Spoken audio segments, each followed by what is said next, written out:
Okay,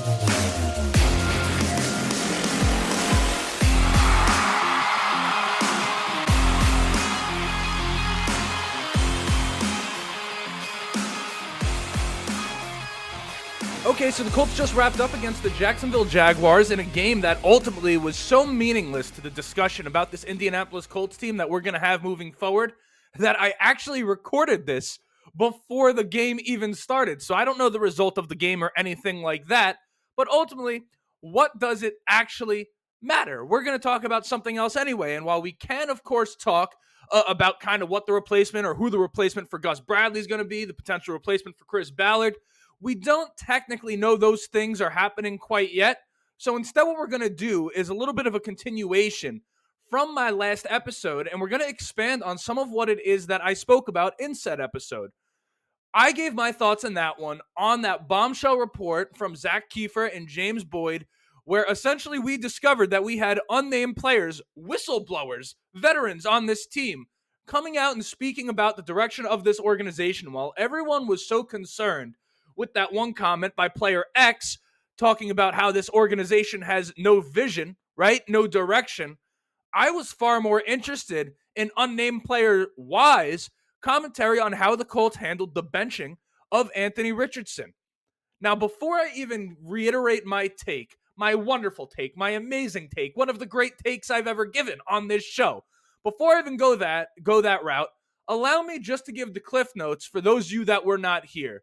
The unnamed player essentially expressed the fact that he understood why the Colts were benching Anthony Richardson from an accountability standpoint, but when they went back to Richardson after those 2 weeks, it left him and other players in the locker room, well, in however many words, less than confident in the direction that the team was going, right? That's your classic, what are we doing here comment that he made. Now, before I give you my take, okay, I want to address what many of you said, because the reason I'm even doing this right now is because of the response I got on that take, which was a surprise to me, because I get the sense that so many of you misunderstood my point, right? Because it couldn't possibly have been that I was wrong, right? I've never been wrong about the Indianapolis Colts. It's a joke, guys, all right? I'm not that arrogant, all right? Just bear with me here. In actuality, the reason I say that I think you guys misunderstood it is because the pushback I got on that take was all the same in nature. Like, there was a consistent theme to it, that the players have the right to feel this way about the organization, and they're also right in what they're feeling, and that mismanagement and poor leadership can affect the locker room, and that the players should care who's playing quarterback on a week-to-week basis. And finally, of course, you assume the position of the accountability police once again and said that if you're going to make a decision on the quarterback, then make that decision and don't go back on it, because at that point, things lack accountability for the team. Now, I don't recall any of you guys saying that when Anthony Richardson initially got benched, which I was saying was the right move for that very reason that you just stated, but I digress. It's a conversation for another day, or perhaps a conversation we'll never have again. So let me just say this in response to all of the points that I just listed from all of you. Duh! Of course, all of that stuff is true. I never said any of that wasn't true. How could I argue against any of that at all? Of course, the players are justified in feeling that way. And of course, it matters who's playing the quarterback position for the Indianapolis Colts from a football perspective, right? You have the offense, the wide receivers. All of these guys are affected by who's playing the quarterback position, whether it be the productivity of just the receivers on an individual level or the productivity as an offense as a whole, which ultimately makes its way back to the defense, because if the offense can't sustain a drive, as we have so often seen throughout the course of this season while Anthony Richardson starts, then you're going to have a defense by the third and fourth quarter that is completely exhausted. I mean, how much can you possibly expect from a unit as a whole? In fact, these are all points that I've been making consistently throughout the season for those of you who happen to be frequent listeners, but none of those things at all were what I was talking about.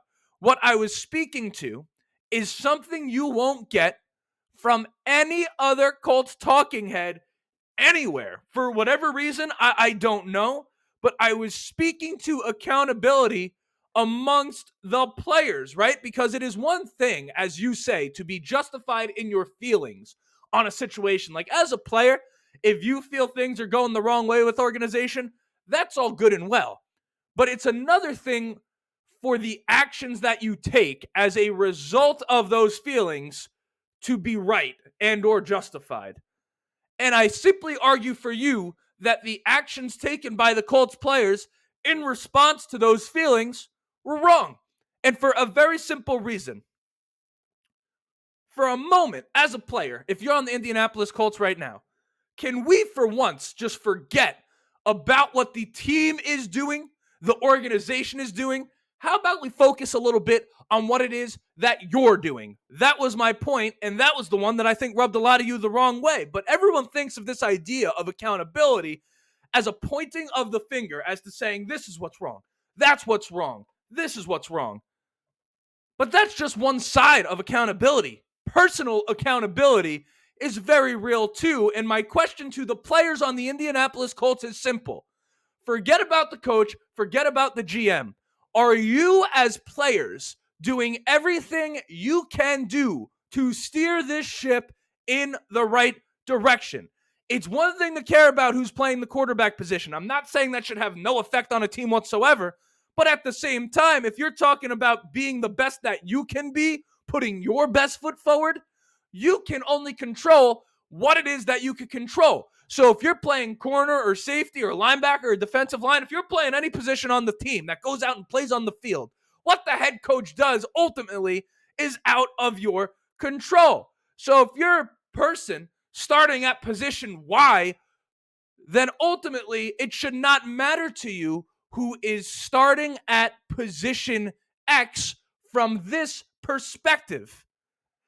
If this type of news to you as a player is affecting your effort, the way you attack your preparation, your focus, the effort that you walk out or you run out of the tunnel with onto the field to play the game, if any of those things are affected by the way the coach handled the quarterback situation, newsflash, that has nothing to do with anyone but you as a player.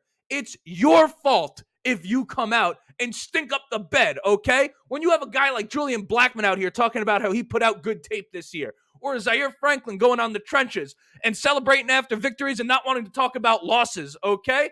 Listen, I forgot where I was going with that point. I completely forgot where I was going with that point. Oh, yeah.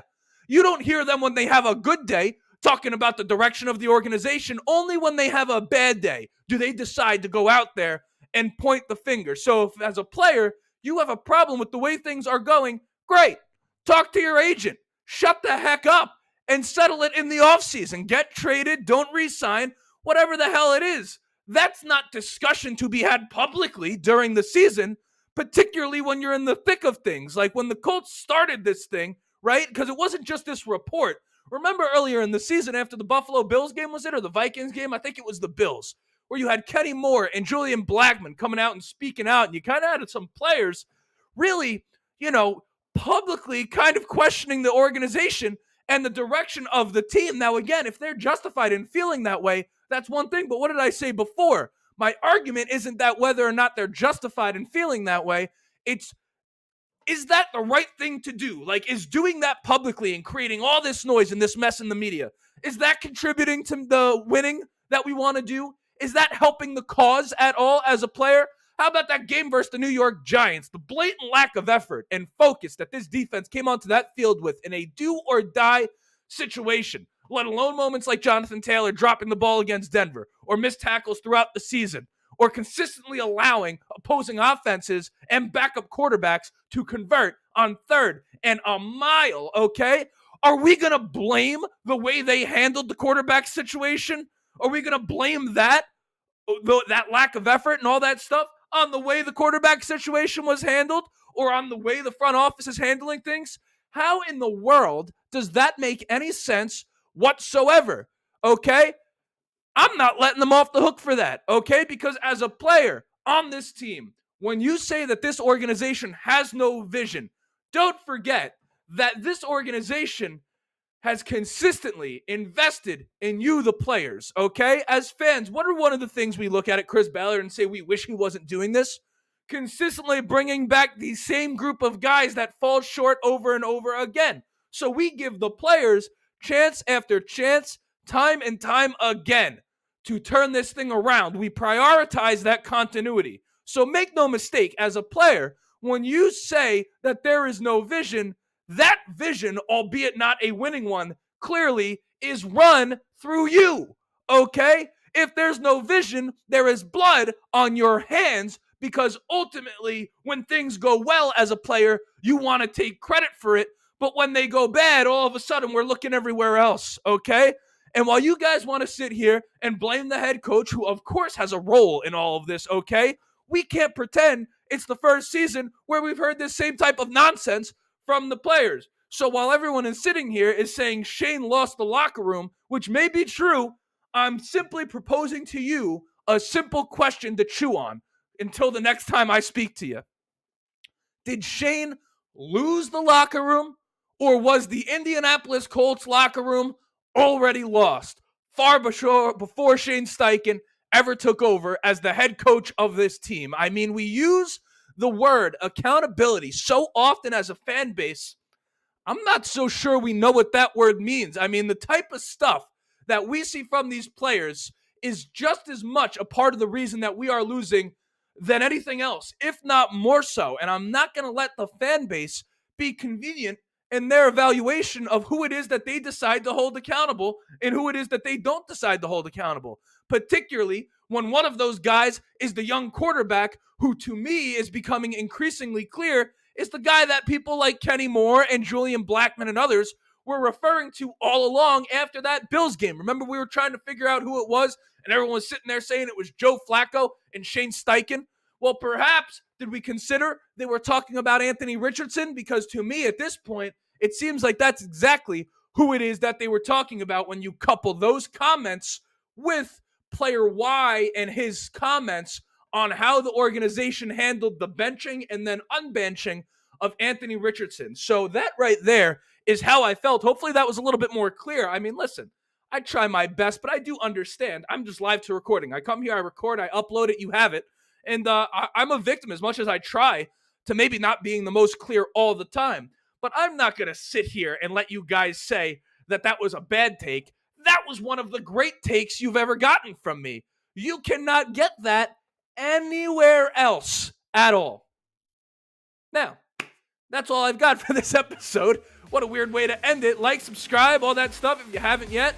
And yeah, until next time, my name is Justin. This right here was the Riding the Bench Colts podcast. And as always, go Colts.